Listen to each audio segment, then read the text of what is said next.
الرحمن الرحیم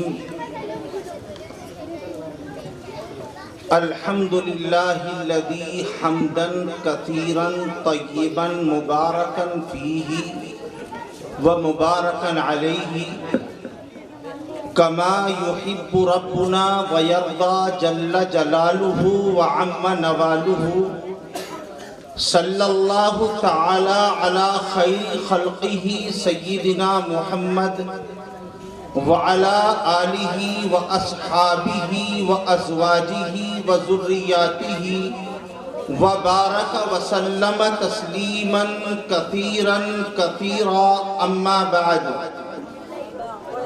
فاعوذ باللہ من الشیطان الرجیم بسم اللہ الرحمن الرحیم یا ایہا الذین آمنوا قوا انفسکم واہلیکم نارا وقودها الناس والحجارہ علیہا ملائکۃ غلاظ شداد لا يعصون اللہ ما امرہم ویفعلون ما یؤمرون صدق اللہ العظیم قال النبی صلی اللہ علیہ وسلم کل مولود یولد علی الفطرہ فأبواہ یحودانہ او ینصرانہ او یمجسانہ او کما قال النبی صلی اللہ علیہ وسلم۔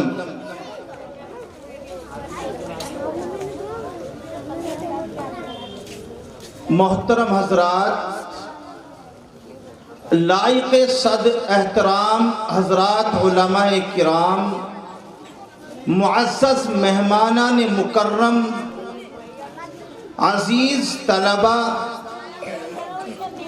پردہ نشین خواتین اسلام، آپ حضرات جانتے ہیں کہ اس وقت میں سال کی انتہا مدارس عربیہ کے اعتبار سے چل رہی ہے اور مدارس کے سالانہ جلسے اس دور میں ہر روز 1 2 3 جلسے ہو رہے ہیں۔ ان جلسوں کا ایک مقصد ہوتا ہے، ان مدارس کا جلسہ کرنے کا ایک مقصد ہوتا ہے، اسی مقصد کے تحت یہ جلسہ منعقد کیا گیا۔ چونکہ علماء کرام دور و دراز سے اسٹیج پر رونق افروز ہیں، میں اپنا سبق ان حضرات کے سامنے پیش کرتا ہوں۔ آپ حضرات دعا فرمائیں اللہ رب العزت مجھے قرآن و حدیث کی روشنی میں صحیح بات کہنے کی توفیق نصیب فرمائے، اور جو باتیں ہمارے سامنے آئیں اللہ رب العزت ہم سبھی کو ان باتوں پر عمل کی توفیق نصیب فرمائے۔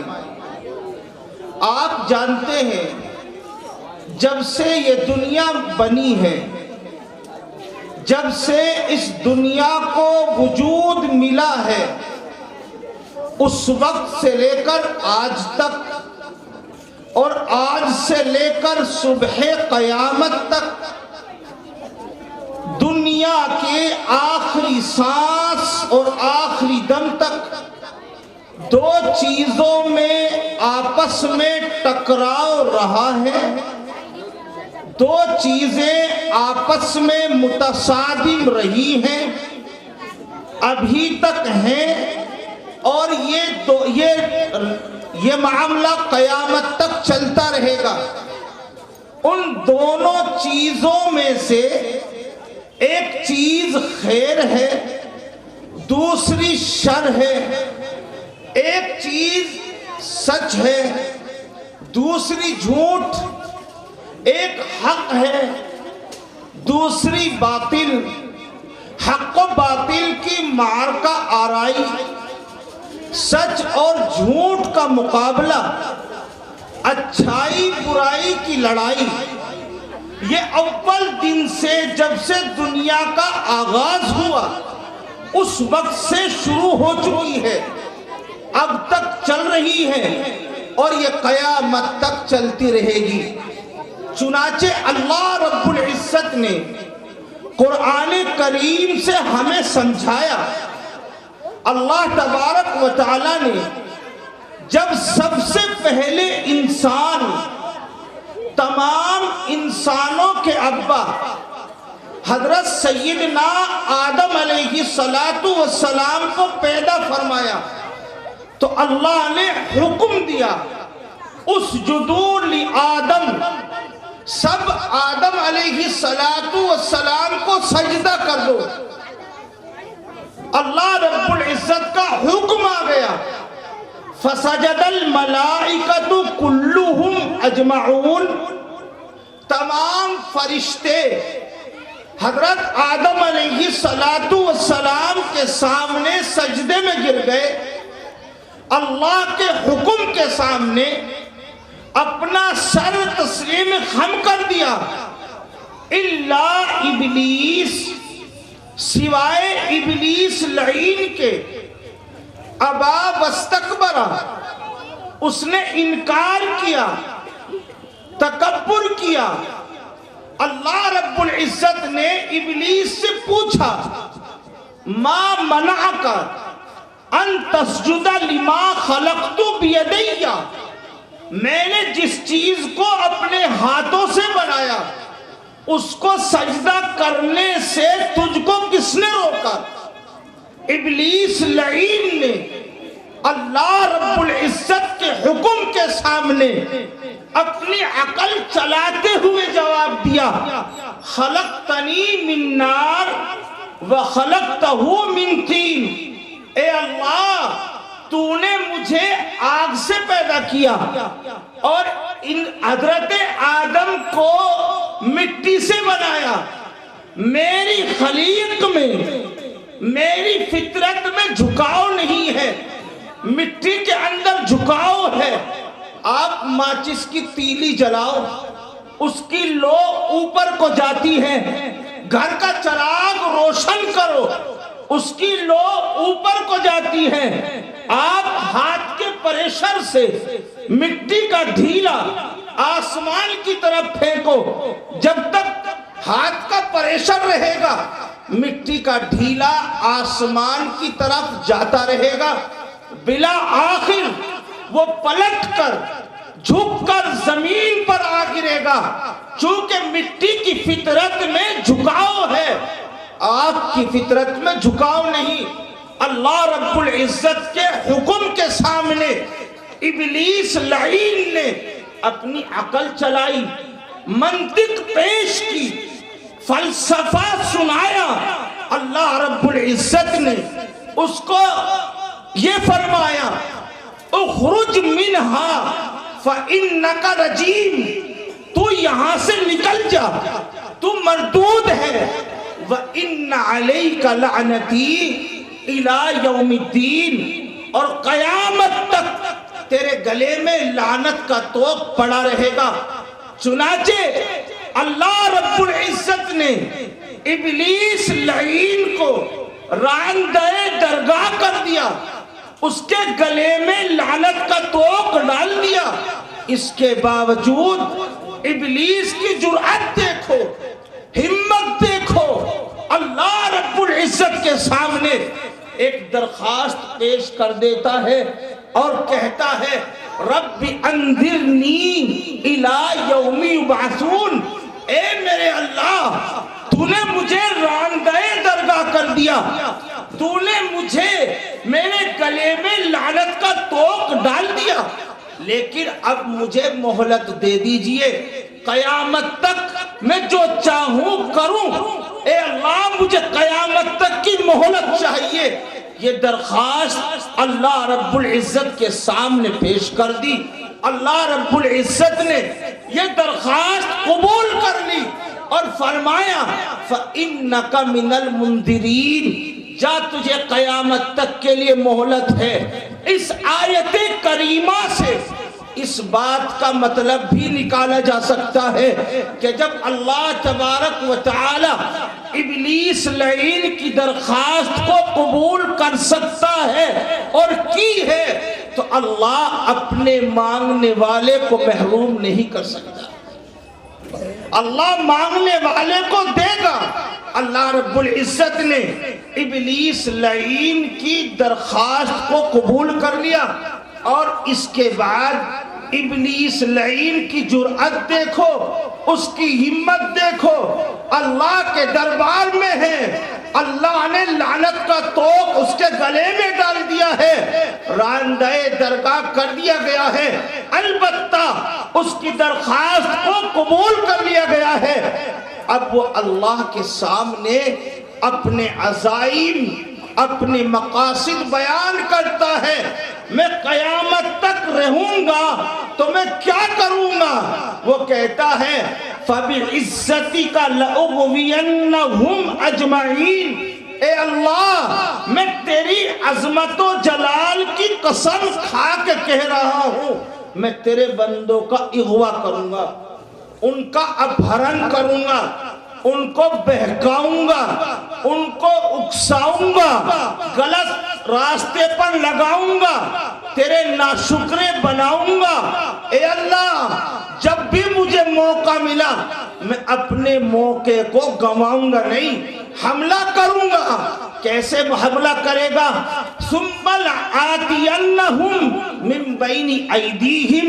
جب بھی مجھے موقع ملا میں ان کے سامنے سے حملہ کروں گا. وَمِنْ خَلْفِهِمْ, میں ان کے پیچھے سے حملہ کروں گا. وَعَنْ أَيْمَانِهِمْ وَعَنْ شَمَائِلِهِمْ, میں ان کے دائیں سے بھی آؤں گا, بائیں سے بھی آؤں گا. وَلَا تَجِدُ أَكْثَرَهُمْ شَاكِرِينَ, میں کچھ بھی کروں گا لیکن تیرے بندوں کو تیرا ناشکرہ بنا کے چھوڑوں گا. یہ ابلیس لعین ہے جو اللہ رب العزت کے حکم کے خلاف کھڑا ہوا ہے, جو اللہ کے سامنے اپنے عزائم مقاصد بیان کرتا ہے. میں یہ کام کروں گا. اللہ رب العزت نے ارشاد فرمایا اِلَّا عِبَادَكَ مِنْهُمُ الْمُخْلَصِينَ, تیرا جادو سب پر چلے گا لیکن میرے مخلص مومنین بندوں پر تیرا جادو نہیں چلے گا.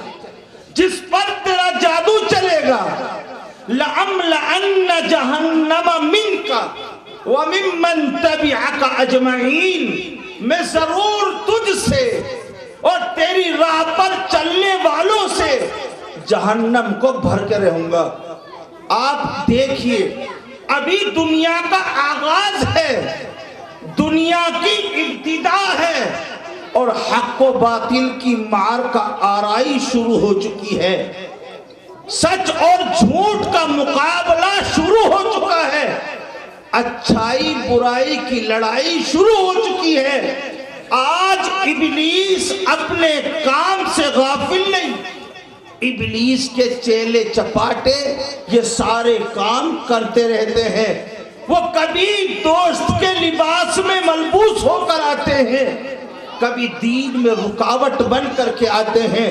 حضرت نبی اکرم صلی اللہ علیہ وسلم نے ارشاد فرمایا ابلیس کے چیلے چپاٹے کیسے ہوں گے؟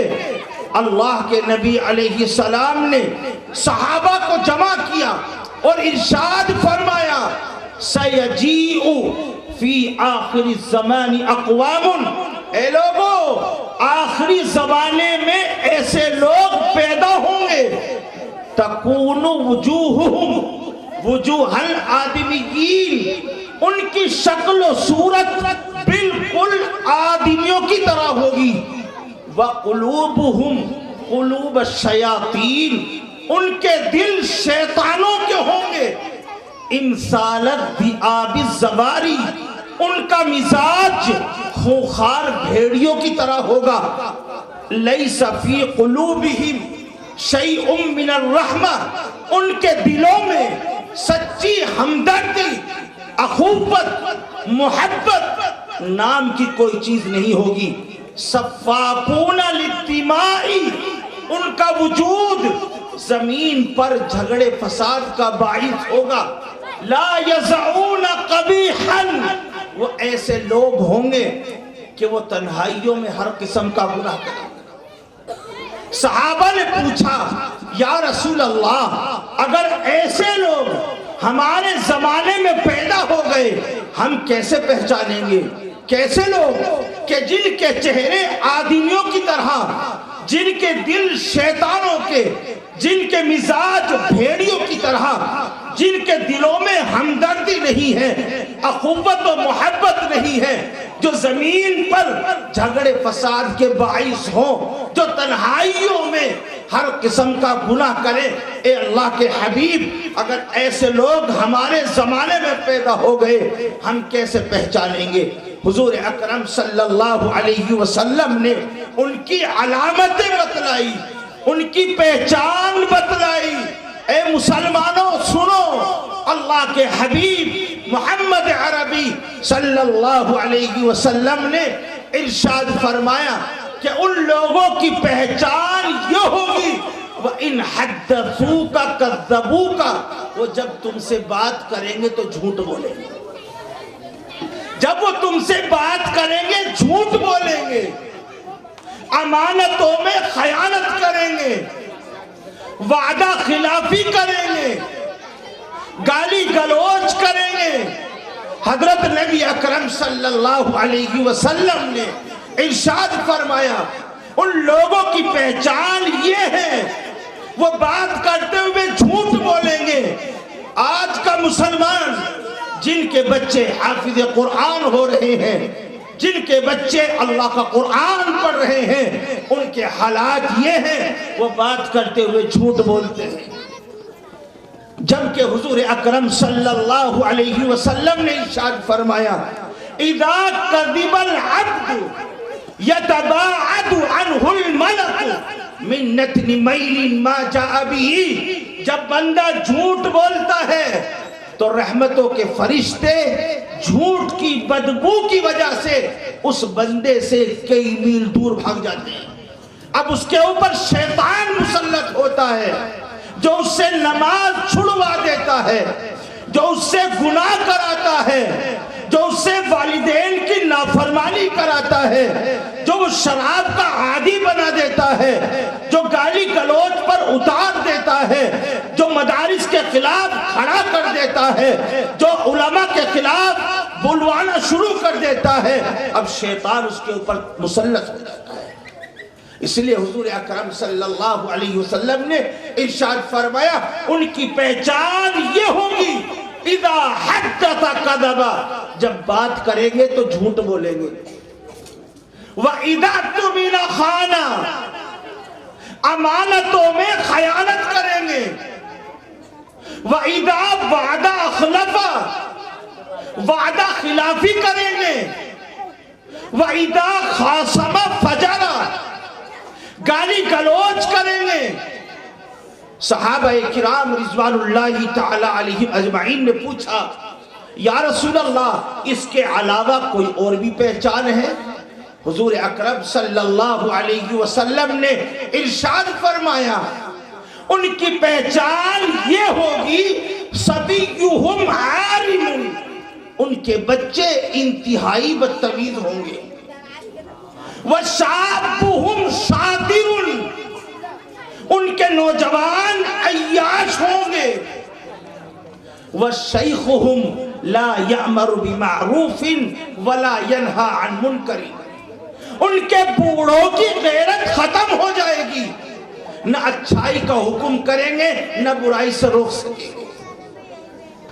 حضور اکرم صلی اللہ علیہ وسلم نے ارشاد فرمایا اے لوگوں جب تمہارے معاشرے میں یہ بات عام ہو جائے کہ لوگ بات کرتے ہوئے جھوٹ بولے، امانتوں میں خیانت کرنے لگے، وعدہ خلافی کے عادی ہو جائیں، گالی گلوچ پر اتر آئیں، بچے بدتمیز ہو جائیں، نوجوان عیاش ہو جائیں، بوڑھوں کی غیرت ختم ہو جائے، تو حضور اکرم صلی اللہ علیہ وسلم نے ارشاد فرمایا پھر یاد رکھنا تمہارا معاشرہ اپنے وقار سے اتنی تیزی کے ساتھ گرے گا، الاعتزاز بہم ذل، جہاں بھی عزت کی تمنا لے کر جاؤ گے ذلیل و خوار۔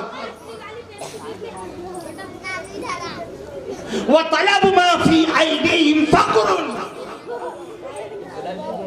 دنیا کے طالب لوگوں کی طرف فقر و فاقہ دوڑے گا جب وہ قرآن سے دور ہوں گے، جب وہ علماء کی دعاؤں سے دور ہوں گے، جب وہ ماں باپ کے نافرمان بنیں گے، جب ناپ تول میں کمی بیشی کریں گے، جب سود کا کاروبار ہوگا، تو تمہارے معاشرے میں یہ بات عام ہو جائے گی، اطاع الرجل زوجتہ وعق امہ، مرد اپنی بیوی کا فرما بردار ہوگا اور اپنی ماں کا نافرمان ہوگا۔ وَبَرَّ صَدِيقَهُ وَجَفَا أَبَاهُ، لوگ دوستوں کو سینے سے لگائیں گے اور باپ کو دھکے دیے جائیں گے۔ وَارْتَفَعَتِ الْأَصْوَاتُ فِي الْمَسَاجِدِ، لوگ ذمہ داری حاصل کرنے کے لیے مسجدوں میں جھگڑیں گے۔ وَقَانَ زَعِيمُ الْقَوْمِ أَرْزَلَهُمْ، اور جھگڑے کا نتیجہ یہ نکلے گا کہ قوم کا سب سے گھٹیا انسان شرابی ہو، عیاش ہو، جواری ہو، سٹے باز ہو، ناک تول میں کمی بیشی کرتا ہو، ماں باپ کا نافرمان ہو، علماء کرام کو بری نظر سے دیکھتا ہو، مدارس کی کوئی حیثیت اس کے نظر میں نہ ہو، قرآن سے دور ہو، نماز سے دور ہو، ایسا انسان مسجد کا ذمہ دار بن جائے گا۔ وَأُكْرِمَ الرَّجُلُ مَخَافَةَ شَرِّهِ، لوگ اس کا اکرام بھی کریں گے، اسلام کی وجہ سے اکرام نہیں کریں گے، اس وجہ سے اس کی عزت، اس کا احترام کریں گے کہ اگر ہم نے اس کا احترام نہ کیا تو کسی مقدمے میں پھنسا دے گا۔